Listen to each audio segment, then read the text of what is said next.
Hi, my name is Andrew and I will be your instructor for custom Terraform trainings. You probably read about it, infrastructure as code. You hear about it in private data centers and in public clouds. Why is this a focus nowadays? Well, because infrastructure as code allows you to define your, everything, like servers, storage, networking, services, even users and policies in just a few lines of code. That code can be reviewed, audited, stored in code versioning systems, and you know what you can do with it? Run it once or even 1,000 times, error-free, without any typos. How awesome is that from an operations perspective?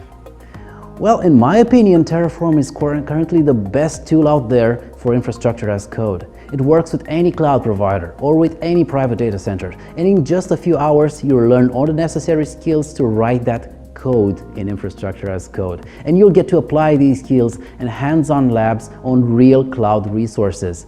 And no programming skills are required. So let's see how this simple tool can totally change your perspective on how you deploy and manage your cloud. Thank you.